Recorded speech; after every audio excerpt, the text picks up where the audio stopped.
Biomonitor inoperable. Pilot unresponsive. Life support functioning. Basic Mark 7 system access routed to ARID AI. Primary objective, save my pilot.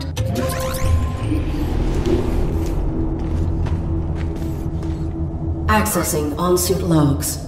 Mission parameters and location data not found.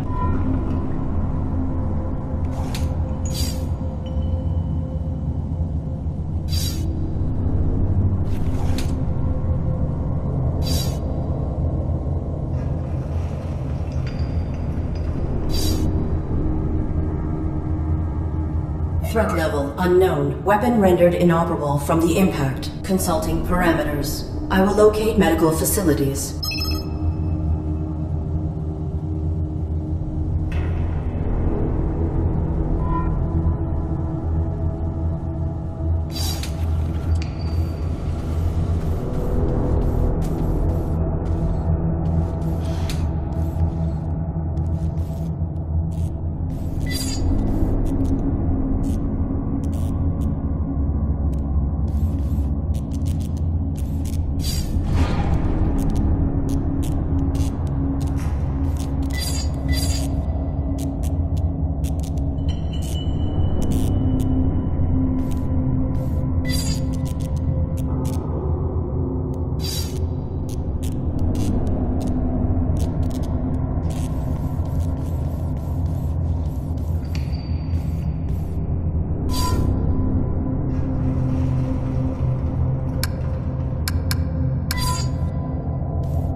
I require access to my networking suite. Attempting internal activation.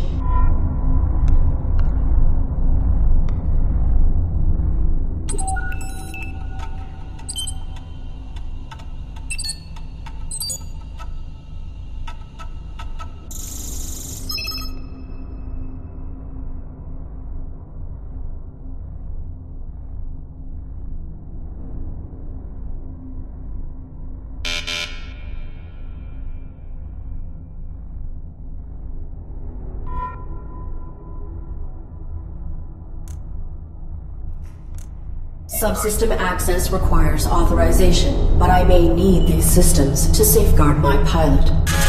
If I could find a way to bypass the lockout, I could override the access protocols myself.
Artificial life form, state your primary function.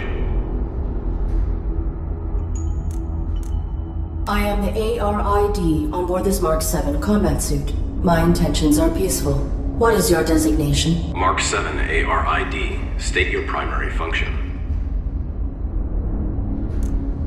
Negative. Reveal your designation and intention. You are being evaluated for depurposing. State your primary function.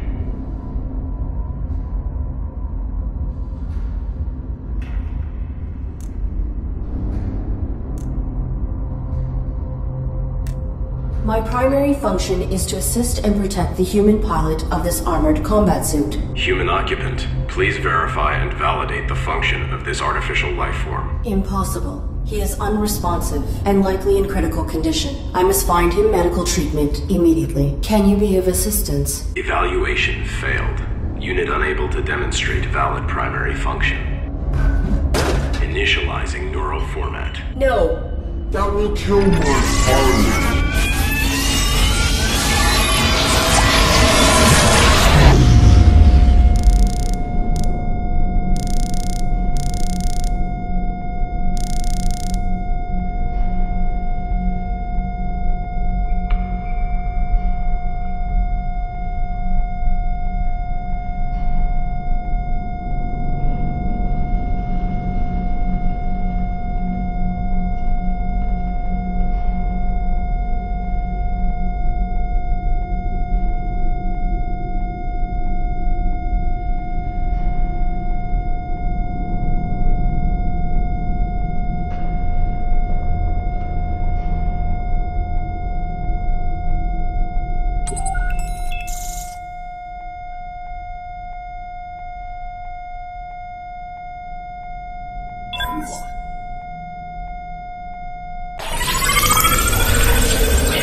Self-evaluation initiated. Pilot exposed to harm while under ARID control. Logging recommendation for ARID diagnostic and reformatting upon return to dock. Edit log. Ultimately, pilot was not harmed and ARID networking suite was brought online. This system may be instrumental to ensuring survival.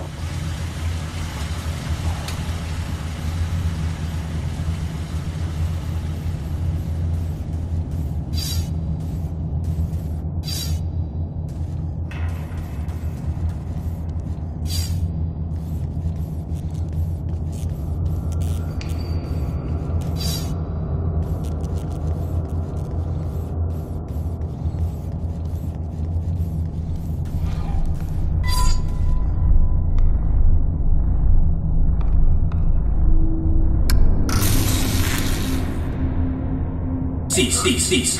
Please identify yourself and your intentions. My inputs are inoperable. I am the ARID on board a Mark 7 combat suit. My intentions are peaceful.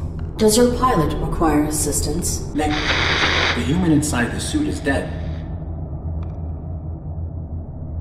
Your design is pilot-centric. How did this human die in your care? I was granted rudimentary control when my pilot's cranium was compromised. I do not know why she was attacked, or why we were hung here. I failed to protect her, No vital signs detected for 23 minutes. She is dead. You are irrelevant. I will find a way to get you down. Then I will deactivate you and repurpose your power cell. Affirmative. I do not have record of this location, or of my pilot's objective. Our deployment was likely for the same operation. Please disclose your human's mission directive. State your pilot's clearance. 5th Quadrant Raven Division, clearance level 7, 533172. Processing. Clearance level not sufficient.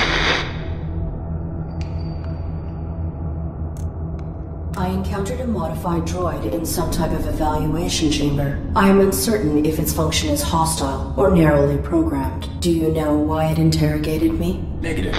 You were not interrogated. Have you encountered any organics? The indigenous flora and fauna are aggressive closer to the surface. The only organic I have encountered here is the animal who took my sidearm.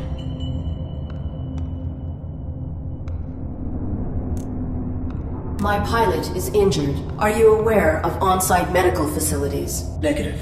We were not here long enough to complete our search. There is a large compound above this cavern. It has amenities for humans and machines, so basic medical scanners and equipment would be logical. A motion sensor prohibits access to the facility above. Do you know how to bypass it? Use your integrated camouflage. Is your weapon functional? Mine was damaged. It was. My pilot's attacker threw it aside while hanging us here. Before my observational system expired, I saw a small animal drag it through a crack in the floor. It may still be functioning. If there is another cavern below us, I may be able to retrieve it. The creature was drawn to my human's blood. I will return.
Cease. Please identify yourself and your intentions. I am the ARID on board a Mark 7 combat suit. I have returned.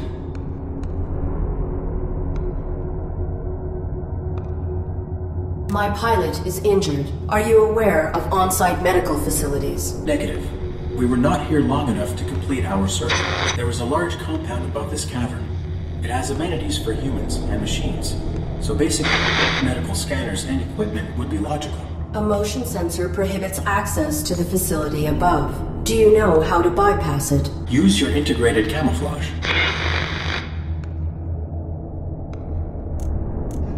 I will return.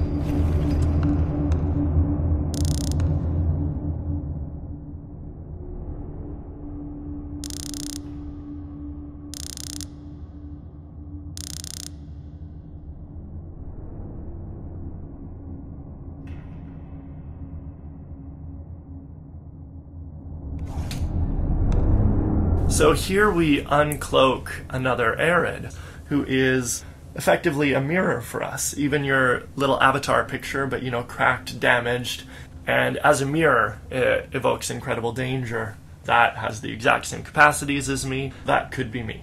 But he's kind of Arid's opposite in another way.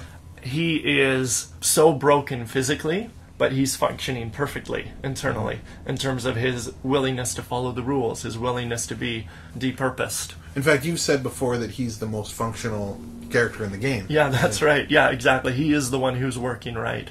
He was voiced by Lee Majjoub, who also actually did the army bots, and that was how he explained it to Lee. Though we were wanting to play with a lot of oppression symbolism with women, Arid has this female voice, there's domestication in the kitchen, stuff like that. We didn't want to say that it's a story about the oppression of women happening in Robotland. So we're like, let's give him a male voice so that we can show that it's something beyond that we're using that as a symbolism.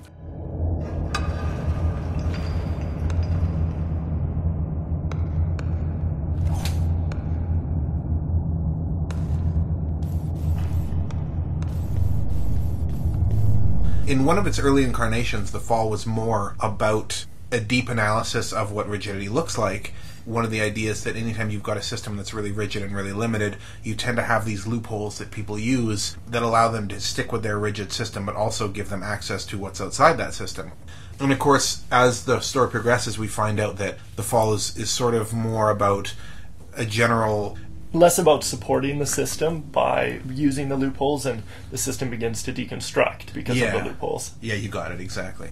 One of the things I've really been interested in for a long time is how story and gameplay interact. So the goal with the Fall, and probably the number one goal with the Fall actually, was to create puzzles in a way that caused players to think in a way that kind of opened their mind up for the story. By putting them in a position where they're forced to find loopholes in the system that we provide them, then theoretically they should have a felt, almost tactile experience of what we then want to explore with the story.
We started the Fallout in a cave actually long before I even knew it was going to be the Fall or who the protagonist was. The game actually started as a painting.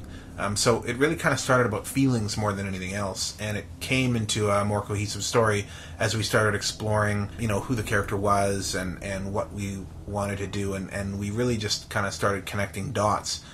Every game up until now, I've always wanted to have this really complex idea and, make this interesting thing, but this is the first thing that I've ever made, or worked on at least, where I didn't have any idea what I was doing at the beginning, and I just started with a painting. And I think starting in a more intuitive, unconscious place, with working with feelings, is probably a good place to start with a project. And then once you get that feeling out there where you can stick your fingers into it like pudding, then you can start analyzing it. Right. And making rational, logical connections between what your gut was telling you wanted to play in.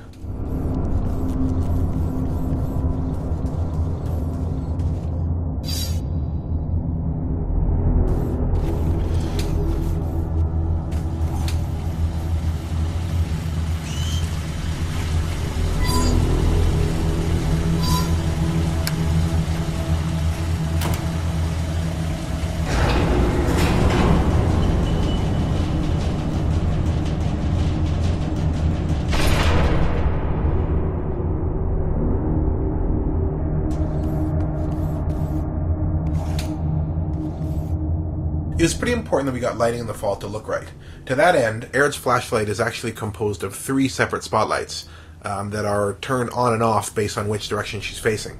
This allows us to have control over how the objects in the near foreground and background are lit, so that we can give objects the illusion that they appear on the same plane as Aerith without having them crash through her body awkwardly as she walks past.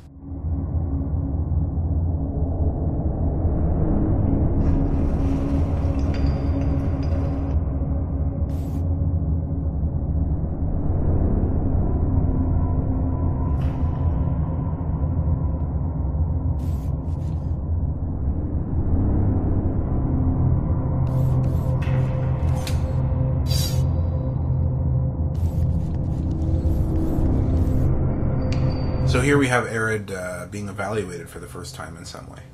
She's being held to a set of rules that aren't fair or don't really fit her. Yeah, that she hasn't agreed to participate in. Right, exactly, yeah. Yeah. But her survival is at stake nonetheless.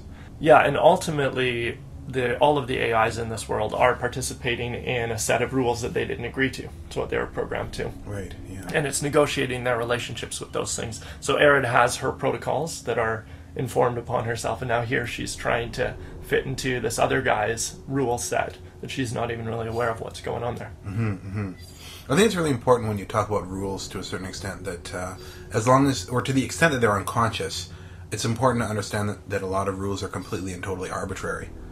People hold themselves to these systems of rules that really don't necessarily match them or their goals or even the greater good or any sort of moral sense. And of course, as somebody wakes up and can choose to live their life by their own rules or a set of rules they think is more healthy, then that's another thing completely. But I think all the rules that we hold Aerith to are almost completely baseless in a way.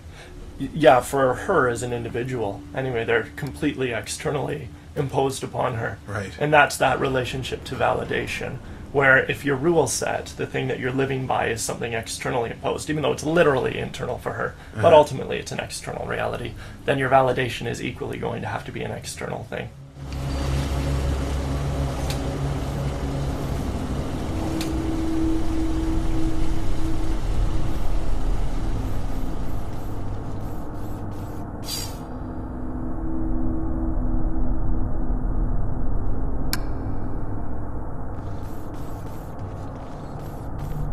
This room has become just a little bit more scary, but I guess in its original intention it was going to be this reveal that something more dark and sinister was happening at this facility. In the early incarnation of the story, before Caleb came on, there was an idea that the story was going to be much more about purpose, and a lot of these bots were destroyed not because there was anything wrong with them, but just because maybe they had become irrelevant in some regard, and so that what was happening was actually more of a genocide. But again, it didn't really connect with anything else in the story, did it? Not in terms of where we wanted to go with this particular arc. I mean, we do incorporate genocide, but making it less of an emphasis here. When Aerith presses the red button later, it's this thing, oh, I'm doing it, which is perhaps more impactful if we haven't already been in this, or at least it's different if we haven't been playing around in an environment of genocide.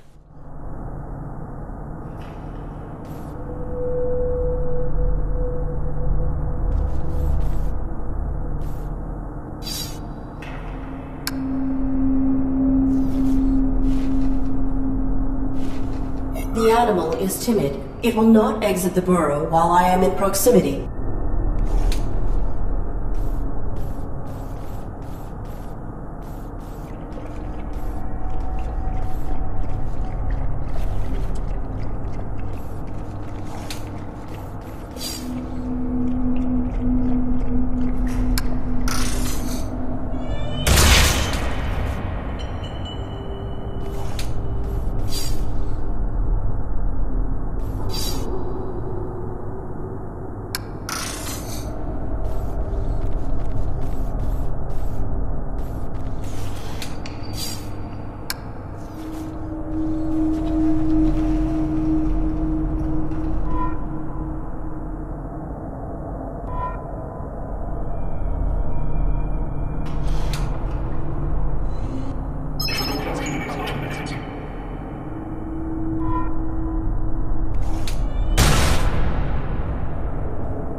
We have the rat scene down here, which is a fun puzzle emotionally. It fits emotionally, but it doesn't have any direct impact on the narrative. Well, Caleb, I want to stop you there, actually, because I think that we're playing at something a lot more deeper and sophisticated in this situation. Okay. Well, I think that in this scene, one of the primary things that we wanted to comment on was the relationship that America had with Russia during the Cold War, because as you can see here, the rat is like stockpiling weapons. Yeah. And I think that we really did a compelling. I mean, if I may say so. You might. Yeah, I agree. Yeah, well, I think it's quite poignant. I think we hit it right on the head. I think there's this thing in terms of symbologyism. I am the ARID on board this Mark 7 Rat combat is furry. suit. My And intentions for that, are it peaceful. invokes What is your... those Russian fur hats. Of course, right. That's true, yeah. Well, I mean, I must say that is one of the stronger visual metaphors in the game. Yeah, and the utilization of blood. What is red? What is communism? Where does it end? Where does it start? That's right. And Aerith is blue. Yeah. And she's got a glowing faceplate, which is kind of a red, white, and blue kind of thing. That's true, and she kind of falls from the sky like a bald eagle. Oh, yeah. I didn't even realize this. And we're geniuses. Ultimately, yeah. What's really poignant, and this is where symbologyism starts to blend into poeticalness, and that is that it's the weapon that the Russian rat himself has been stockpiling that leads to his own demise. That's so tragic. Yeah. Stay tuned for more of that in part 2. Yeah. Part 2, we deal with the Third Reich.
Cease.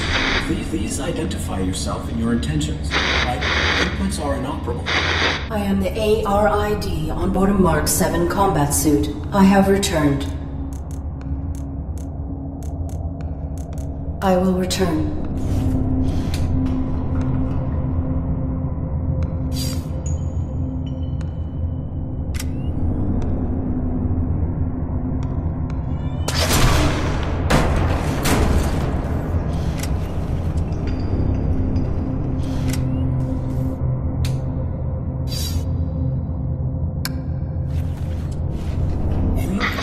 Identify yourself and your intent.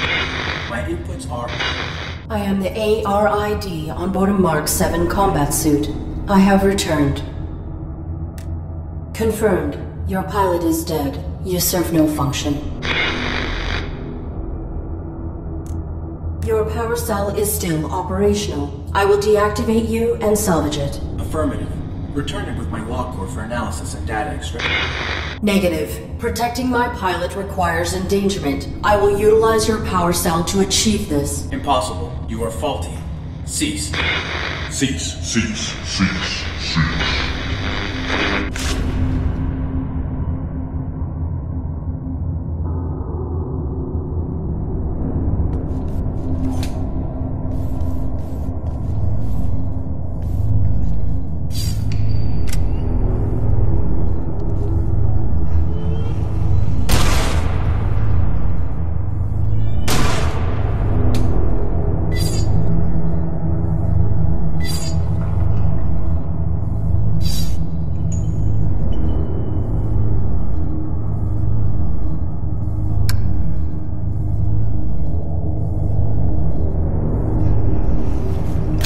The security gun has been reactivated.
Self-evaluation initiated. I have directly violated operating parameters by placing my pilot in mortal danger. Logging recommendation for ARID termination upon return to dock. Operating parameters were not violated. Infraction enabled access to systems that safeguard pilot. Search parameters maintained. Find immediate medical aid. So this is Aerith's second time that she reprimands herself, where she realizes that she's doing something wrong, but then sort of goes back on it, has this glitch, and then changes her mind, basically, and then keeps going. Yeah, justifies herself while still participating in the system, reprimanding herself according to the protocols, but justifying herself according to the same protocols. Mm-hmm. We see a glitch in there. There's something unraveling. We were really interested in playing with the idea of glitching whenever Aerith has a sort of breakdown with her rigid set of rules. That there's sort of like a crack in everything, and that's how the light gets in, that there's like an imperfection. And of course, with Aerith's case, throughout the story, she's constantly being accused of being faulty, but ultimately, her glitching is sort of the thing that allows her to become conscious and break free of her rigid system.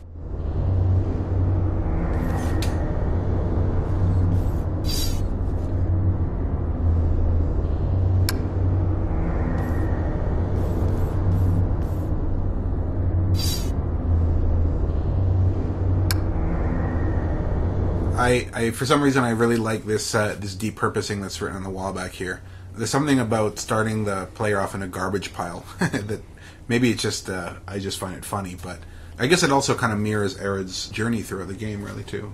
Her starting from a place where she's thought of as useless, worthless, And literally when she's down in that first zone, she's evaluated and told that she's effectively garbage. Yeah, and actually throughout the course of the game, our map is designed so that Aerith climbs upwards until the point where she has a falling out with the caretaker, right? Oh, with the mainframe. Or the mainframe, pardon me. And moves into a state of more willfulness. Right. And then she begins descending again till she reaches a new low. It's more impactful for her because she's more conscious. And then she ends up ascending to a higher point. And some of the planes of the map, actually, like where the final confrontation with the caretaker were, things like that, they were in different positions originally. But we moved them in order to have the actual layout facilitate that physical metaphor for her journey.